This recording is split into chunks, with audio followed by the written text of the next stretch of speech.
मन्नतों और मुरादों के बाद पैदा हुए विले उर्फ विश्वेश्वर उर्फ नरेंद्र नाथ उर्फ स्वामी विवेकानंद से परिवार के सभी सदस्य टूटकर प्रेम करते थे। परिवार के सदस्यों के इस लाड़ और दुलार ने उन्हें चंचल और शरारती बना दिया था।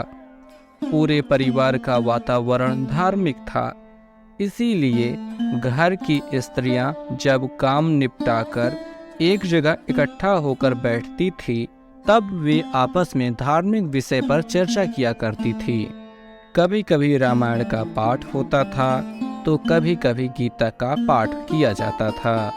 ऐसे समय में शरारती नरेंद्र अपनी शरारतों को भूलकर चुपचाप आकर उनकी सभा में बैठ जाता था और बहुत ध्यान लगाकर गीता का पाठ सुना करता था।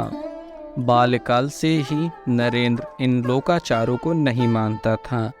उसके कोमल मन पर इन सब बातों का गहरा प्रभाव पड़ा। उसके मन में जिज्ञासा से भरे तरह तरह के प्रश्न उठा करते थे।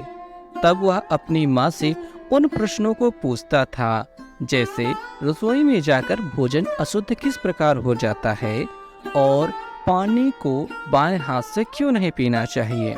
नरेंद्र की माता उसके कुछ सवालों का जवाब दे दिया करती थी और जो सवाल पेचीदा होते थे उनका जवाब उसे देते नहीं बनता था।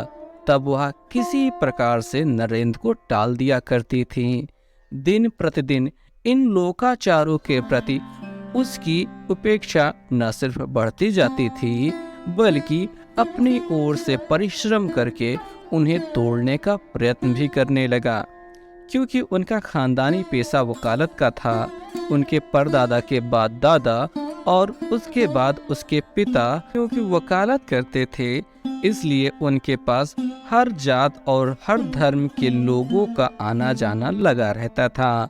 उसके पिता से मिलने आने वालों में से कुछ व्यक्ति मुसलमान जात के भी थे, जो नरेंद्र नाथ के प्रति अपने मन में बड़ा स्नेह रखते थे और नरेंद्र भी उनसे काफी घुल मिल गया था। वे जब भी आते तो नरेंद्र के लिए कुछ न कुछ खाने पीने की चीजें लेकर आते थे।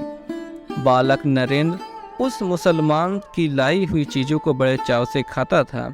उसको इस प्रकार मुसलमानों की लाई हुई चीजों को खाता देखकर परिवार के अन्य सदस्य बौखला जाते और वे बाद में उसके लिए नरेंद्र को डांटते थे। मगर नरेंद्र के पिता बड़े उदार हृदय के व्यक्ति थे।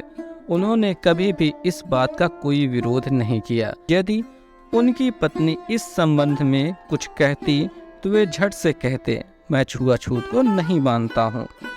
इस छुआछूत का मतलब बालक नरेंद्र की समझ में नहीं आता था। वो सोचता था कि यदि कोई व्यक्ति इस छुआछूत को ना माने तो उसका अनर्थ कैसे हो सकता है। एक बार नरेंद्र ने इस बात को जानने का प्रयत्न किया। उसने देखा कि उसके पिता की बैठक में विभिन्न जातियों के लोग आकर बैठते थे और हुक्का गुड़गुड़ाते थे। एक दिन जब सब लोग उठकर चले गए तो उसने भी हुक्के को गुड़गुड़ा कर देखा तो देखें कि इस पर क्या प्रभाव पड़ता है। जब वह ऐसा कर रहा था तभी उसके पिताजी वहां आ गए और बेटे को हुक्का गुड़गुड़ाते हुए देखकर उससे पूछा, बेटे यह तुम क्या कर रहे हो? हुक्का पीने के लिए अभी तुम बहुत छोटे हो। तब बालक नरेंद्र बोले, पिताजी मैं यह इसलिए कर रहा हूँ कि मैं यह देखना चाहता हूँ कि इस छुआछूत का मुझ पर क्या प्रभाव पड़ता है। बालक नरेंद्र की मन की बात सुनकर पिता को हंसी आ गई और पुत्र की जिज्ञासा और उसकी मनुष्यता के प्रति समत्व दृष्टि पर विचार करते हुए वहां से चले गए।